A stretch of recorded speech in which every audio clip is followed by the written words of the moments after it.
Okay, well, ASYL, everyone, thank you for joining us today. My name is Kwam Kwam Huiam, also known as Joanne Archibald, and I am the co-chair of the Scholarly Engagement Committee of the Emeritus College. I would like to acknowledge that the host for this session is the Emeritus College, located at the UBC Vancouver Point Grey campus, which is situated on the traditional, ancestral, and unceded lands of the Musqueam people of the river grass. And we also have another campus, UBC Okanagan, located on the Silks Okanagan Nation. And we are grateful for the careful stewardship of Indigenous peoples so that we can enjoy this beautiful land and the waters. Today's presentation launches the Scholarly Teaching and Service Series, STS for short, which is organized by the Scholarly Engagement Committee of the UBC Emeritus College. More STS presentations will be offered in the 26-27 fall to spring terms. We, as a committee, wanted to ensure that we had more opportunities in the coming year to have Emeritus College members share aspects of their service, teaching, and scholarly activities. So please watch for the announcements for the presentations that will be shared in the fall and spring of the next year. And if you are interested in presenting, please contact events@emerituscollege.ubc.ca. Now it's my pleasure to turn our mic, you might say, over to Dan Goldowitz, who is the lead organizer for the STS presentation today. Over to you, Dan. Thank you very much, Joanne, and thanks to all of you who have thus far volunteered to present at the STS program.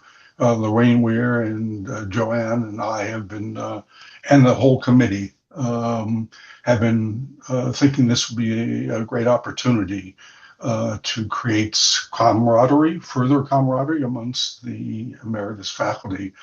And special thanks to today's speaker at relatively short notice, Wolfgang Linden.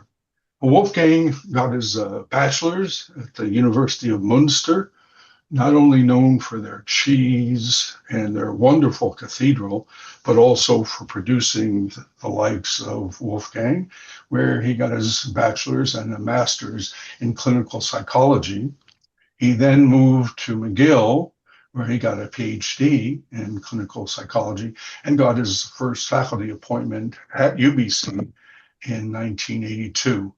At UBC, he's been wonderfully active teaching all sorted kinds of courses and establishing 3 courses in behavioral medicine, health psychology, and introduce an internship, a co-op course in clinical psychology. So it's been really great for the trainees who wanted clinical psychology training.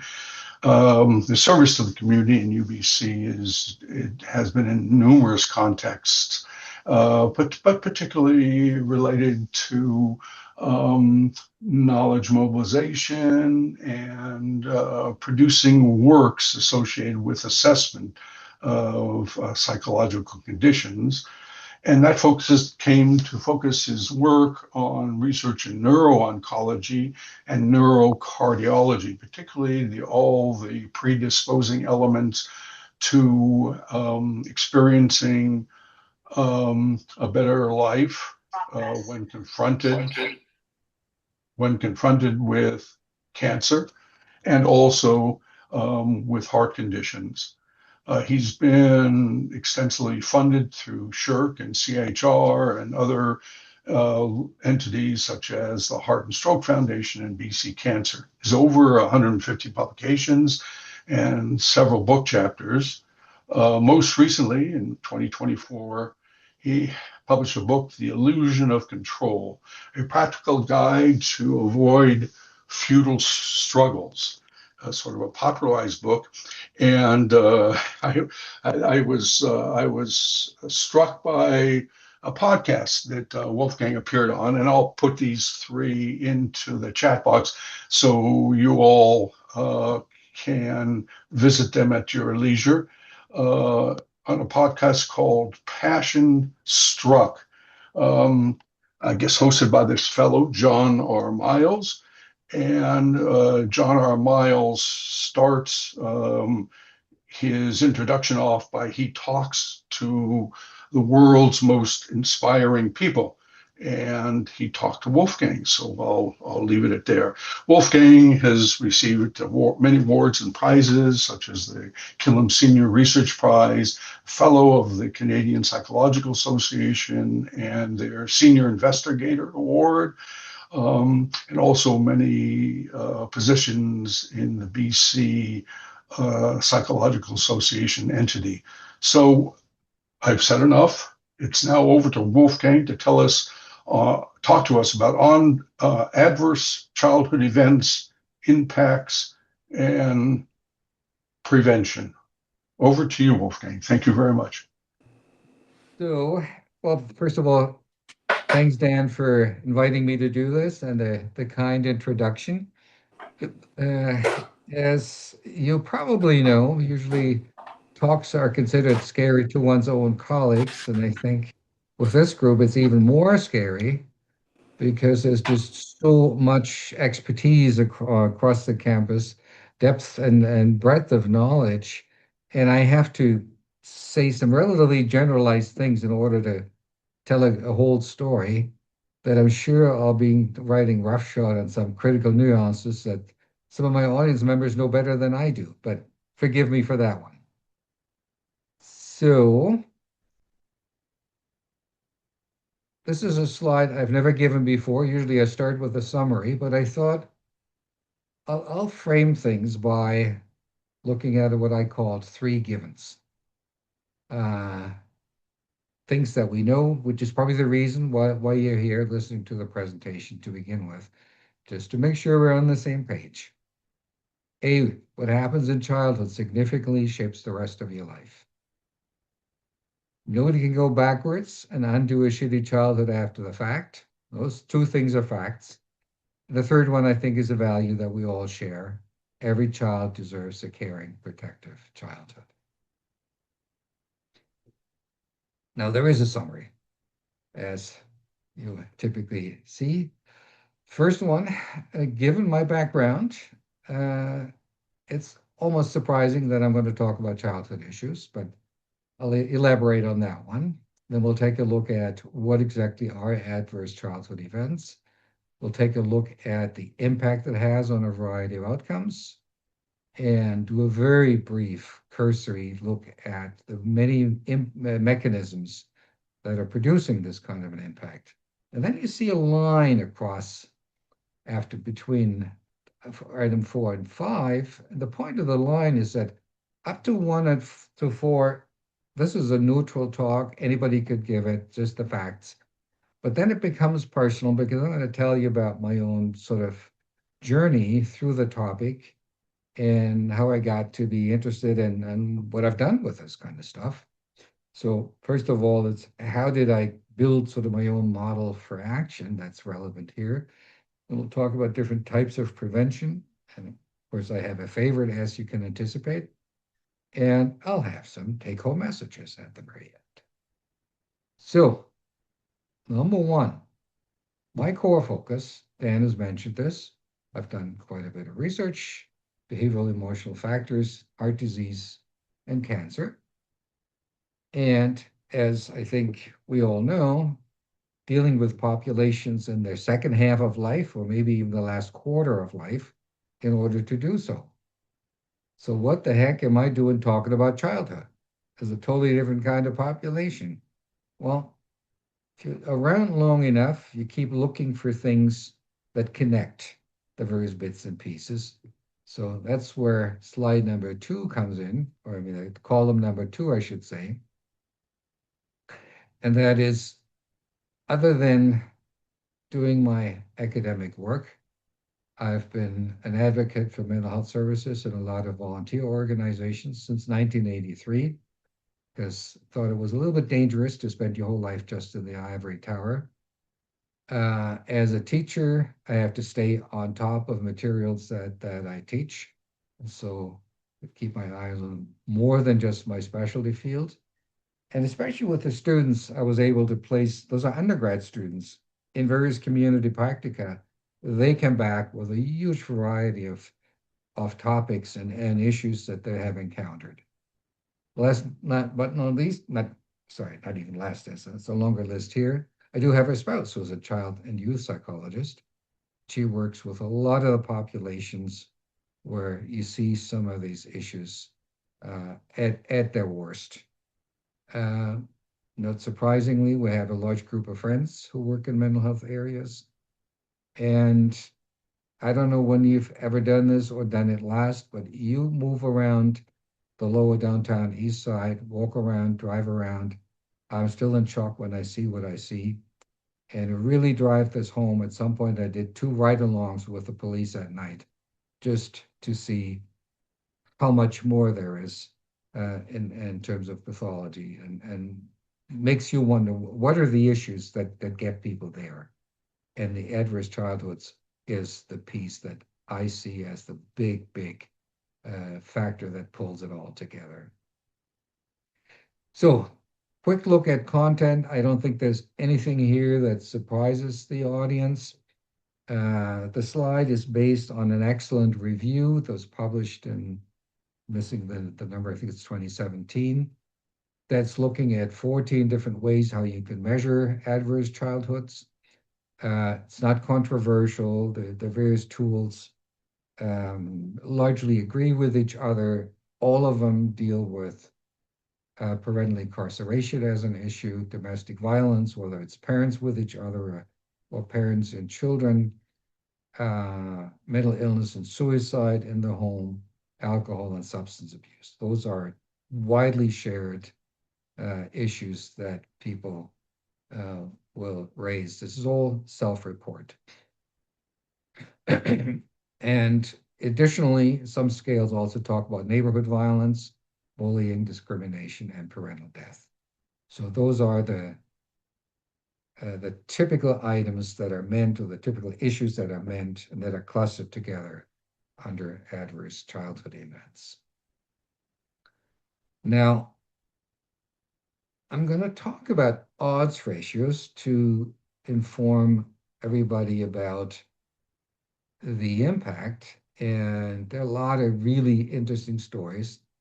I thought I'll start not with adverse childhood events, but simply with some risk factors and some critical outcomes, and what are sort of the norms in related domains, just so we have a framework, we have some expectations. Okay? So for example, we know that a critical lack of exercise raises your chances of developing heart disease by 30%, or translate that into an odds ratio of 1.3 to 1.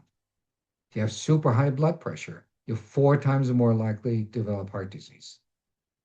If you are a heavy-duty smoker, you're 60 times more likely to develop lung cancer. Okay? So those are typical numbers that we deal with in public health or in disease etiology research. And that number, the lung cancer one, is the largest risk odds ratio I've seen in the literature at any time, because that's the peak. Now, take this mindset and let's actually take a look at how all of this plays out with adverse childhood events. This is the busiest slide, I promise. It never gets as busy again, but it's absolutely worth looking at this. And so we look at a large number of different outcomes that are possible here. In fact, the list when I started was about 3 times as long, but I cut it down to just a number of very different types of outcomes. And we have two columns. Each column represents the odds ratios. Two studies that are really critical. One of them on the right-hand side by Filiti was sort of the first major review, 9,500 participants. And then the other one by Hughes, it's about 25 times as many people, published about 20 years later. And the important thing is that both of them used the same scale to derive at the numbers and use the same cutoffs. So if you have 4 or more out of 13 of the adverse events, you qualify as high adverse. If it's 3 or less, then as less adverse. Okay? So now look at the two columns side by side, despite the fact that the 20 years difference between when the studies were published, and one is a much bigger sample than the other. It's stunning how similar and stable those numbers are. Okay? So you're roughly twice as likely if you had a high ACE environment to develop heart disease or cancer. A lot of health risk behaviors that are differently distributed. Promiscuity, 3 times more likely to be associated with adverse childhoods. Depression, 4 times. Problematic alcohol use, 6 to 7 times. Violence is pervasive in the group, both as a victim or a perpetrator. Drug injection, of course, is a super duper high risk behavior. And the absolute largest number you can find is suicide attempt, which is, of course, a terribly critical endpoint of a lot of mental illness. Okay? So this comes pretty darn close to many of the other very traditional risk factors we see for behavior and health outcomes. So we are talking about variables here that have very, very prominent, very powerful influences. And the literature is remarkably stable in showing these effects. That's really the key point. So what is different in people with highly adverse childhoods? There are anatomical studies. We actually see changes in prefrontal cortex and amygdala, mostly animal research. Looking at this one, we see substantial changes in physiological activity, low immune functions, short telomeres. Telomeres are markers of aging, and changes of mitochondrial DNA. And interestingly, the adverse events can largely be classified into either threat or neglect. And if threat, that's abuse, violence, is more prominent, you're more likely to get exaggerated anxiety responses in the survivors. And if it's more a neglect issue that defined the adversity, then it's more like these low self-esteem, depression that are the associated outcomes. The other factor that does not get mentioned as often, but I find important to consider, is that when you have families with high adverse qualities, almost everything they represent interferes with learning how to function very well. These families don't know as well how to run a household, how to deal with food issues, with safety issues, with finances.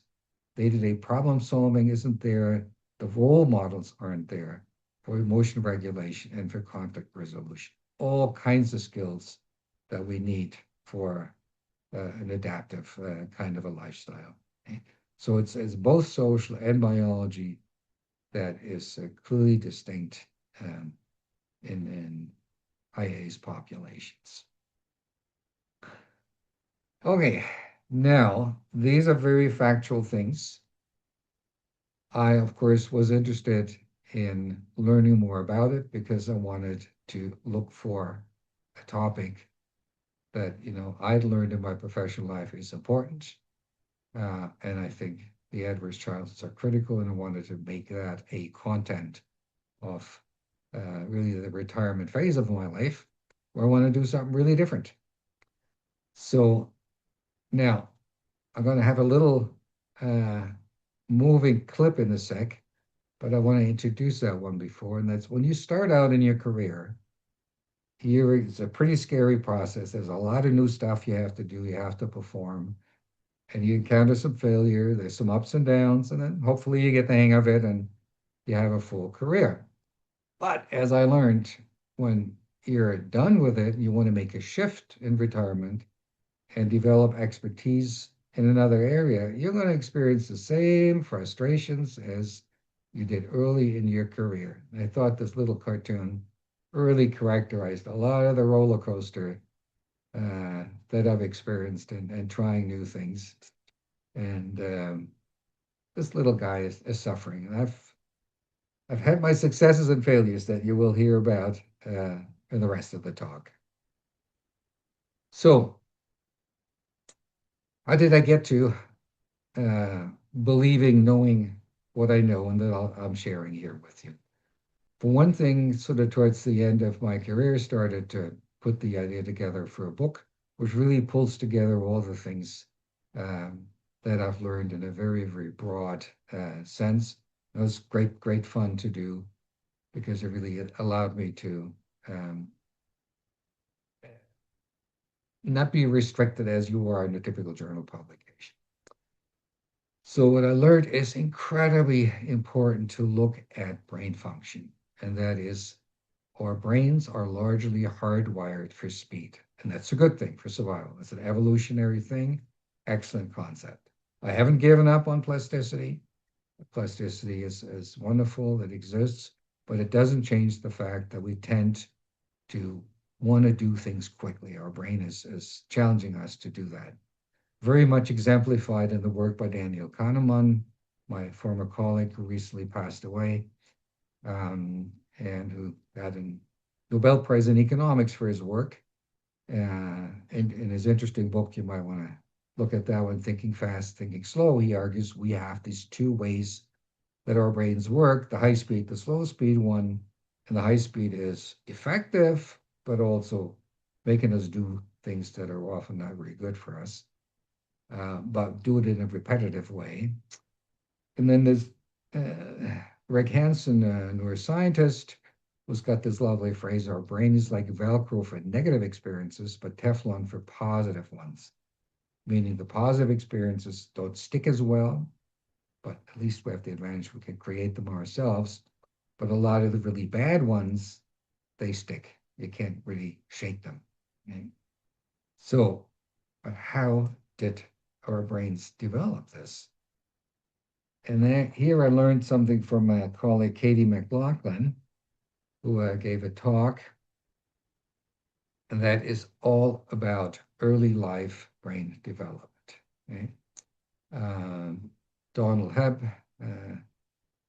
1949, McGill, my alma mater, described first that synapses and neurons that work together, that are activated, become very much patterned, hardwired, so the same path are getting strengthened and will become the driving forces and how we make decisions. And the picture here actually is a high-end microscope photo of neurons and synapses by my colleague Jason Snyder. I just love the picture, I love the colors. I could just put it in my living room as a site. I think it's just gorgeous. But the real point to all this is that the synapse formation starts super duper early in the second month of pregnancy and peaks in year 1 of life. That's the fastest time for synapse development, and apparently peaking at quadrillion synapses. I can't even, process what that number exactly means, other than it's extraordinarily large, of course. But, and here comes the catch. Our body realizes that we have way too many synapses, so they need to be cut back to the ones that we actually need. So all the ones that were generated in the early life up to about year 2 are the ones that we're mostly going to stick with. And if those are bad experiences, we're going to make a lot of bad experiences, and we're going to make a lot of choices and do a lot of suffering. And if there were good experiences, then that gives us a resilience. that others, unfortunately, don't have. Now, some of that is really brought to life in a study that was done in Romania. You may have heard about this one. And it's a study that, as you will see very quickly, we're never going to do again because no ethics committee is going to approve it. But the value is extraordinary. You may know that Romania under Ceausescu, for some reason, ended up separating a lot of parents from their children, and they had a ton of children living in orphanages in the late 80s and 90s. And the study that was done was to compare what you can do with the children. There was a group staying in the orphanage. This is a random assignment study. Think about this one. Who stayed in the orphanage. It's a control group effectively. Another group, children was assigned families, stable families as caregivers that were adopted effectively. And a third group was normal Romanian children who lived with their families and stable households. And what was learned in this study, looking at psychosocial stressors and then biological responses to those stressors, that the children who stayed behind in the orphanage were notably worse off in terms of reactivity to these stressors. Okay? And the ones that were adopted did much better, almost the same way as the children that developed normally in their families. Okay? But here's the big catch. It connects everything back to the pruning early in life. These benefits of adoption really worked only if the children had been adopted by age 2 or before. Afterwards, it did not have the same benefits anymore. Okay? So in other words, there is an extremely critical developmental sensitive period that we need to capture if we want to make a difference. So how can we make a difference? I'm proposing that we're looking at this as from the vantage point of different types of prevention. The first type that's often described, of course, is primary prevention, which means we apply prevention approaches to the entire population, no selection. So you probably would reduce adverse childhoods if we had no poverty, although there are many children who grow up perfectly healthy and in extreme poverty. Poverty alone is not a critical factor in adversity necessarily. Affordable housing would be wonderful, or high quality pregnancy care for everybody would be an important feature. Now, these aren't things that psychologists like myself would get involved in. Typically, those are large-scale political issues and are expensive, of course, which is why some of them don't get done.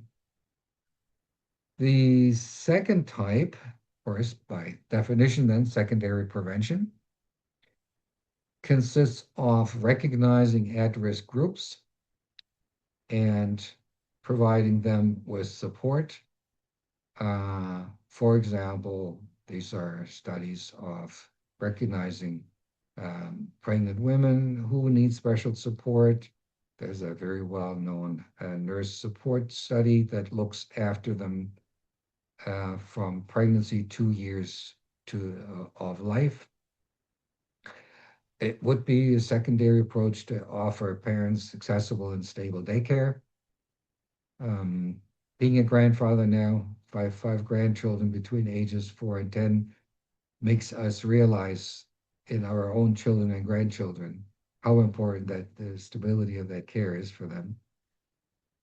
Education programs in schools, substance abuse, sex education are other approaches that qualify as secondary ones, or teaching emotional regulation skills in daycare, which is a normal thing and is frequently done, would qualify.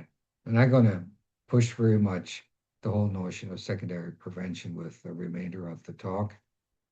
The third type one could engage in are tertiaries, which means the problems exist They had a chance to develop. So teenagers in trouble with the law, you could help them not relapse or have a better chance in life by having diversion programs so they don't have to become immediate professional criminals.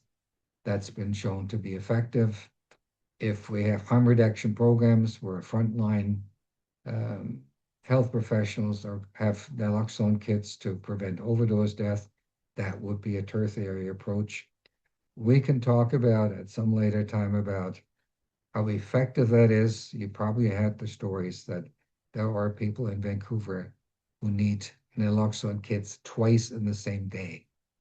They get treated, they go back on the street, and they overdose in the same day. So how useful that is a whole other question. And of course, another tertiary treatment approach would be to have high quality psychological therapy available to help people deal with the long-term consequences of adverse childhoods. So I'm mostly interested in the secondary prevention aspect and asked myself, what is the most critical feature or what's the hook for us to actually have power in producing change? So, okay, let's look at an analog. And I chose tobacco because actually Canadians have done some wonderful work with that as a risk factor by dramatically reducing smoking rates. And of course, the tobacco industry fought any attempts to cut down on smoking tooth and nail. But what really mattered was that at some point there was enough research you could argue that smoking causes cancer. When you can make that causal connection, then you have way more power in stopping people from claiming that things are just correlational and they don't matter very much. So we've taken that logic, and my colleague Joëlle Mould and I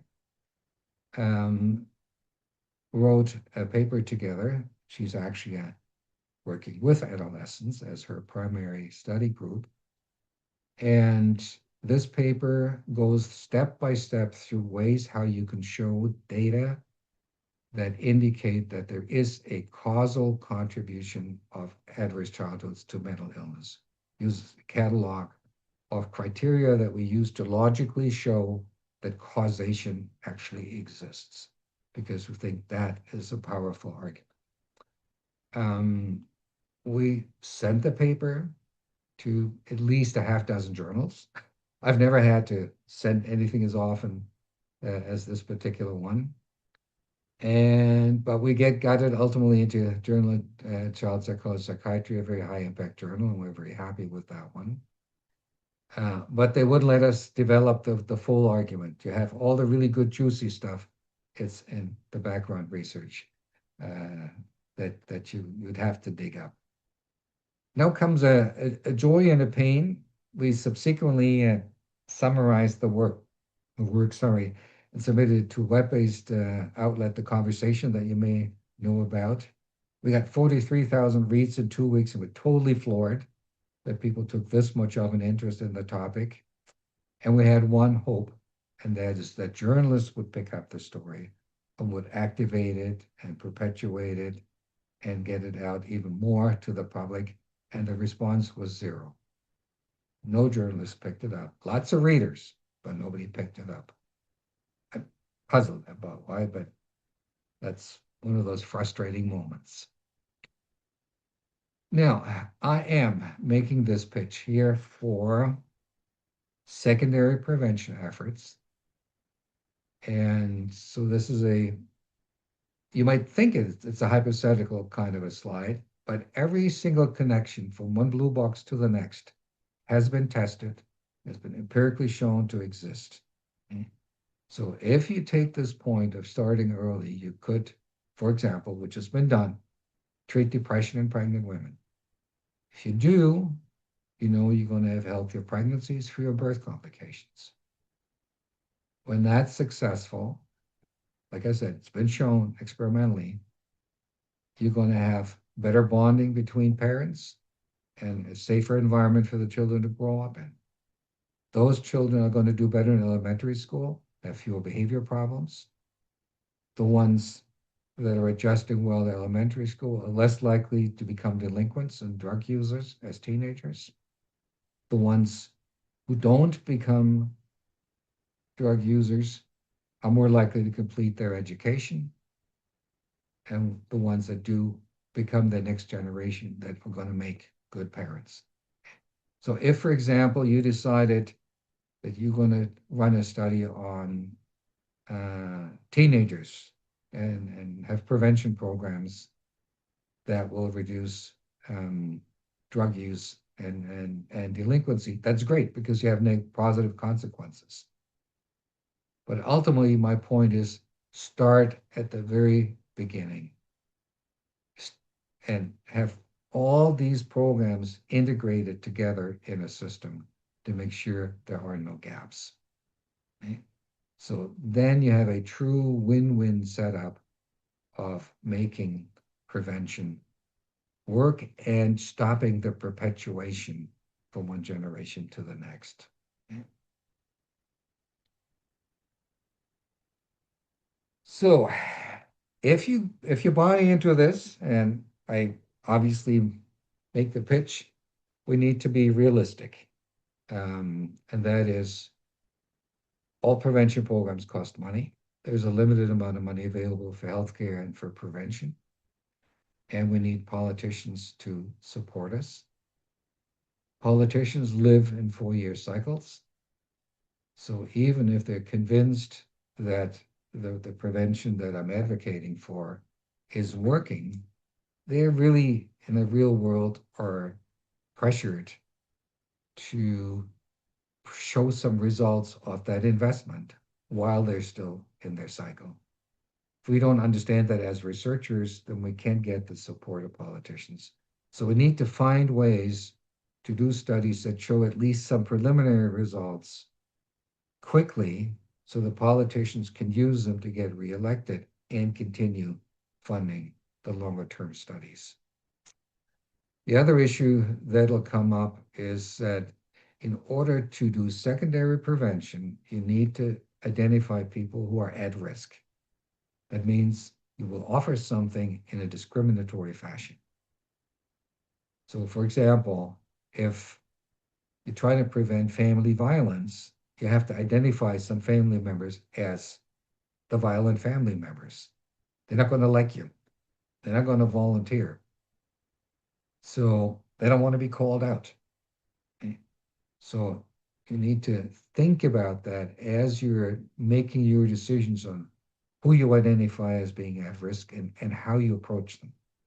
It's a very, very delicate process. And you might actually accentuate stigma that certain groups already go through by calling them special groups that need extra care. So thinking of trying to do something about it. If I really believe everything I said, then I would want to work on helping to get good programs put into place and stabilized. And I thought, okay, let's look around. Is there a place where things are done well? And it turns out a good friend of ours was the principal for special projects on the Sunshine Coast in the school system. And she's a real dynamo. And when she retired, she found a colleague who was just as dynamic and maybe even on steroids. And I said, I want to meet them. I want to know what they do because I knew they had a lot of programs. And I was totally floored. And when I met with this person, Kirsten Deasy, for the first time, everything I wanted to do, they are doing already. So it exists. But what's required is a person who's incredibly committed and engaged, should be able to get millions of extra dollars from the provincial government because it's really incredibly convincing. What you see is a little flyer You can't read it. Don't even try to read it. But what intrigued me is that I couldn't help because they're already doing everything. So my attempt to offer them something new is for the birds because I'm coming way too late. But what they have, and that's really when you go down from the top to the bottom off the little flyer, for every age group, there are distinct programs offered. There's integration of family development ministry and the school system. They talk to each other. It's a relatively small world, so it's way more transparent. And they have programs for parents, for young parents, parent training, early years in schools, getting kids to read. So the very things that I showed in the circle tour, they're doing it. So it does exist. And I was so excited about it that I took the material home with me and I wrote a letter to the Minister of Mental Health. And I said, this is the kind of thing we need in every health region. And if there's anything I can do to help this along, make connections with people, let me know. I got no response. Shortly thereafter, we got a new Minister of Mental Health. They said, okay, the first one was on the way out, so she didn't have time to deal with this. Sent the same material again. No response. No interest. There's nothing in it for me. So I have no idea why they can't even acknowledge that I made this submission. But I just didn't. Very, very disappointing.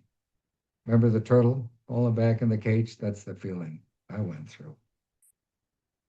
Which gets us to the take-home messages.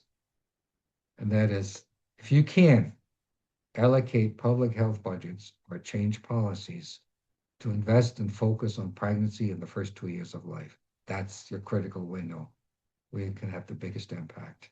Right? The goal of that is to tackle the consequence of ACEs before the afflicted individuals become parents and then perpetuate the associated problems. Wherever possible, we should support politicians who are willing to sign on for the long haul to support things. And the last point is a very personal one. If you have advice for me or you know anybody who's working in the area who's really doing a good job, I'd love to join them and engage with them and give them extra time on my own part. That brings us to the end. Thank you very much. Thank you very much, Wolfgang. This is wonderful. I think we're going to go into gallery mode so we can see everybody. I think you can turn off your slides, Wolfgang, and turn it back to Emeritus folks. Okay. And lots of applause out there. That's good to see. And if people can raise their hand, that'll bring you to the next person to contact in the gallery mode, or type things into the chat box and I'll monitor that. But I guess the next presentation we should have, Wolfgang, is from one of our emeritus faculty members on how to engage policymakers to enact change. Right? Would that make sense? Yes. Okay, okay, good. So let me open it up. We want to leave as much time as possible for folks to chat with you and look up at hands raised or the chat. And while we're doing that, so you have created many assessment tools in your time around, and I'm thinking that ACEs questionnaire is a very simple 10 question item. Would you as as a tool maker made it very different, or do you think it really is spot on in terms of what they want to do?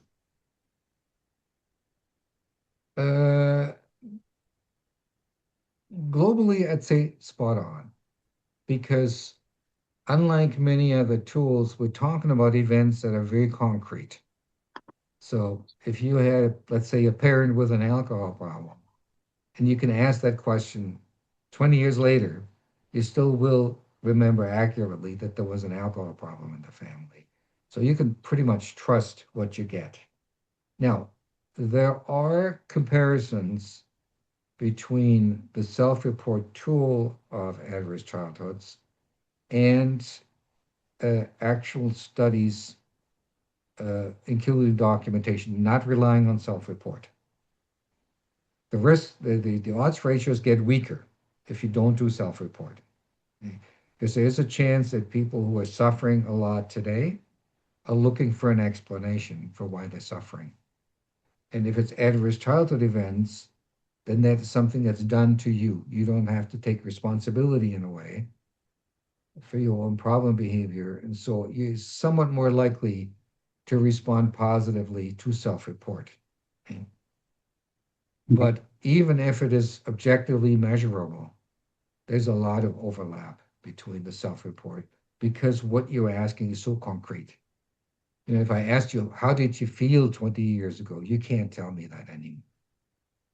But Right. Did one of your parents land in jail? That's yes or no, black or white. You know, it's right or wrong. Yeah. Okay, great. Questions. First, Kelly. Howdy, Kelly. How you Hi, doing? fine. Before a question, a comment. So you mentioned the fact that ministers weren't responsive when you brought this forward. And just an observation, there's something going on in the province that's not very good. They're actually fighting tooth and nail on the Mental Health Act. And if you followed it, you'll know that they took it all the way to the Supreme Court in what can only be described as a chicken shit attempt to get the case thrown out of court on a technicality. And I believe now the court is set to rule on the actual issue because the Supreme Court was a couple of years ago. So they actually had to go to court on it. But I think that almost certainly must be diverting any serious attention away from other things because they're backed into a corner. And that's unfortunate. So my question, you mentioned the Romanian study and how difficult. I'm actually shocked that they were able to do it even in 2015, but maybe because it was Romania. But it brings up the issue of tough decisions that have to be made, and you mentioned a few of them. So one of the takeaways that we might get from some of what you said is that if you've got people with very young children and they're not well housed, we need to do something about that. But we really only need to do it for about 2 years to have the most effect. And then if you step back with a cold administrative view, you would say those people have to get out. They might even be back on the street, homeless, because there's other people who need it more.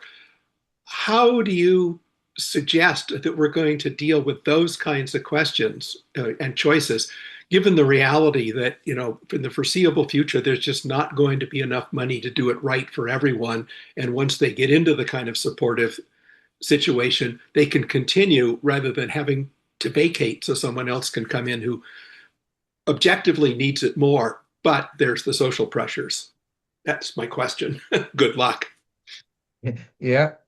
No, I mean, I really say good luck to all of us, right? Because doing this right is expensive, period. But still, doing it early first is the relatively most impacting way of going about it because you're generating nervous systems that are more adaptive. And so, but you can also see that if you do have more functioning parents, and that would be the result, if the parents are better in dealing with being parents and doing parenting, then they're more likely to be able to live on their own later. Okay? So the equivalent to this is the Shano et al. Study on housing and drug addiction. I don't know whether you're familiar with it, but they've clearly been able to show that when you provide housing for a subgroup of people with current homelessness and mental health problems, a subgroup will be able at some point to go to the regular rental market and live on their own, especially if they had a chance to be housed and get supports, living in neighborhoods with other people who are not drug addicted, who are not homeless. So there's some good evidence that it will generalize to some degree. But you're right. I mean, if you do this for 2 years and then just dump it, you may lose a lot again. The continuity is critical. But still, if you have to toss up, should I do it with a 6-year-old or a 1-year-old? I'll put the money on the 1-year. Okay, thanks, Wolfgang. Bob Armstrong? Thanks for the presentation, Wolfgang, and I agree with obviously a lot of the history that you've presented. But the last comment on the Sunshine Coast, I think, is the most important one. And it's about community and how communities can take responsibility for the health of their children. And it's at that level which I think we have the greatest opportunity for impact. It's relatively easy to talk to your mayor. It's relatively easy to talk to your council and to understand what happens in the community. And I'm not a big fan of the 2-year cutoff. I think kids are on a developmental trajectory that goes beyond 2 years. And the structure of communities can have a huge impact on kids, whether they've had an adverse outcome or even if they're having challenges from the complex biology that they were born with. And so I think, as the Emeritus group, if we want to have impact, there's money in the system. The question is, how do you structure that around communities? And that's where, as emeritus professors, we could have impact. Do we really know? Do you know? Do we know? Do I know the community I live in and how it's supporting healthy development of their children? It's a good question to ask in each of our communities. That's my thinking. Oh, yeah. Comment. I hope I didn't say anything that makes anybody believe that you should have a 2-year cutoff. The support should be as stable as possible. and you can recover after 2 years as well. So the brain continues to develop even in us older people. Yeah. But the consequence is remarkable when, for example, I know people who work with adolescents who are in trouble with the law. Many of them have grown up under absolutely catastrophic circumstances.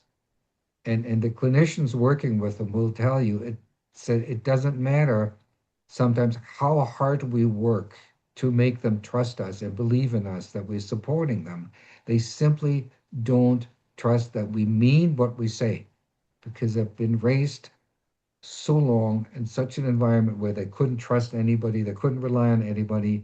They don't believe that the health professionals at that point will do it either. And it's very frustrating for the people who are there with the best of intentions and good programs, and their clients just can't accept the offer that's implicit in it. Yeah. So there's a question from the chat that pertains to this about that Gary Scher asked about. You mentioned the clock cannot be turned back relative to this. Does that mean that there's no opportunity for repair of those in the present generation? No, we have brain plasticity, we have psychological therapies. You can do rewiring, but the longer it's gone on, the harder is going to be the work. So if somebody's developed, say, a severe personality disorder as a result of this kind of neglect, let's say borderline, it would be a typical consequence. There is some evidence you can treat borderline, but it's a very, very complex, expensive process to do it, and you need very well specialty trained people to do it, and you need to motivate the clients to actually ask for help, which a lot of them don't. Exactly. We have a couple time for two more questions as we're running towards the hour. Peter? Thank you for this presentation, and I applaud you for taking on such a tricky topic, especially one that I'm sure is colored by politics and ideology. I wanted to kind of address your last point about if some suggestions, and this is just my thoughts. One is I was encouraged to hear about the Sunshine Coast program, and I would encourage them to evaluate this program properly, as a program evaluation. Of course, They there are do. explicit methods for doing that. That might help generate some compelling evidence that would be, helpful for decision makers. Speaking of which, if you haven't done this already, and I know you may not have had time in your presentation to explain it, there are two key points that I would see in terms of translating findings from a study into policy. And one is the strength of evidence and the amount of it. And there are explicit methods, which I'm sure you're aware of assessing the strength of evidence, like the linkages of all those blue squares that you showed us. And if you need assistance in that, I'm sure people in the School of Population Public Health or John Lavis and company at McMaster could help you. And secondly, in the whole question of implementation and translating even solid findings into policy, that's science in itself, implementation science. And I would again recommend, if you haven't already, is to seek assistance from folks who are experts in that, either here or in a place like McMaster. Those are my suggestions. Thank you for doing this. Good points. Thank you. Yeah, great suggestions. And I think we could wrap up with a comment and a question from the new principal of the Emeritus College, Wendy Hull. And I'll read it, Wendy, unless you want to come online and speak it. So she works in the area of children's sleep for decades. Problems with children's sleep affect parenting and parent psychological status. Politicians are now embracing permanent daylight savings, which has negative effects on children's sleep and well-being. Do you agree that Emeriti as a group need to take a stand on such issues? I mean, certainly, I'm one of the people who think that, Emeriti have a stunning amount of experience and knowledge that we shouldn't just be allowed to pack in a suitcase and take away with us. I think we have a moral obligation to share it. Now, on this particular issue, I've heard different opinions. So I would have to really go and do more research and talk to more people before I know how strong the evidence is that the time switch matters. I don't know enough to take a specific position there. Yeah, lots of stuff on the circadian clock and the circadian rhythm. But this has been a wonderful way to kick off our SDS series. I think you're starting, based on Peter's comments and Bob's and others, that we're starting an activist movement of the Emeritus College, which sees no bounds, I would think, yes? And so thank you very much, Wolfgang, for being our lead in this. And a reminder to everybody, if you'd please like to present at the upcoming session starting in the fall, send your request to the Emeritus College, the events people, or the head of the Emeritus College, and or to the committee, RSCE. So thank you very much, Wolfgang, and thank you all for attending a very stimulating first presentation. Anything to say, Joanne, at the end? I see you're still here. No, raise my hands and thanks and respect to you, Wolfgang, for sharing your thoughts and your work and the commitment and giving us some ideas for what we could do. And thank you, everyone, for joining us for this first session. And we look forward to more. It's good to see the names and to see some of you on the videos. So great to connect and learn about our respective scholarly work, our teaching engagement, and our service impact. So thanks everyone for joining us in our STS session. See you next time.